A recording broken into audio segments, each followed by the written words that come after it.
मंगल की रात 8 ਵਜੇ ईरान उत्ते ਵੱਡੇ हमले की धमकी ट्रंप ने ईरान ਨੂੰ ਦਿੱਤੀ ਗਈ ਡੈਡਲਾइन का वेला दस दिता। आख्या अपना हरबस ना खोली तो ईरान के बिजली घरां ते पुलां ਨੂੰ निशाना बनाया जाएगा।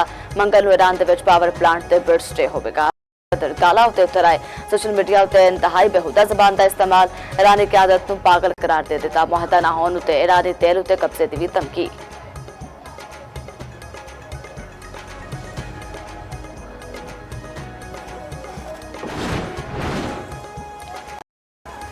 सदर ट्रंप पागलपन का शिकार हो चुके हैं। वजारत खारजा के तर्जबान इस्माइल बकायदा आखना है कि ईरान के जड़ा इंफ्रास्ट्रक्चर को निशाना बनाया जाएगा। मशरक वस्ता में अमरीका के उखुज इंफ्रास्ट्रक्चर को नुकसान पहुंचावे।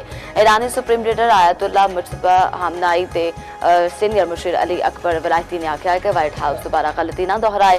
आलमी तजारत के तवानाई का बहाव एक ही वार के नाल मफलूज हो सकता है।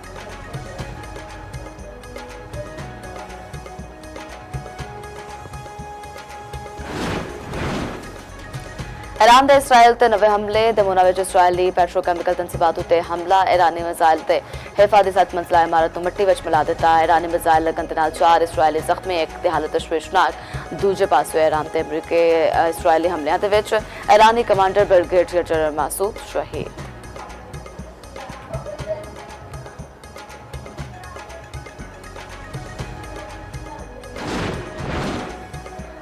महकमा दाखिला बलोचिस्तान के एलामिया के मुताबिक दवाखाने तंदूर से नायत उत्ते पाबंदियां नहीं लगन किया। शादी ब्याह के दूजे तकरीबात रात 10 बजे तक खत्म करने उत्ते पाबंदी आयद।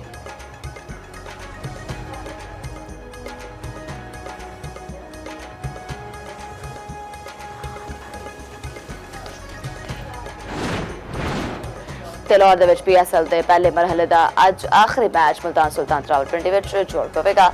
अगला मरहला 8 अप्रैल तो कराची विच शुरू होगा।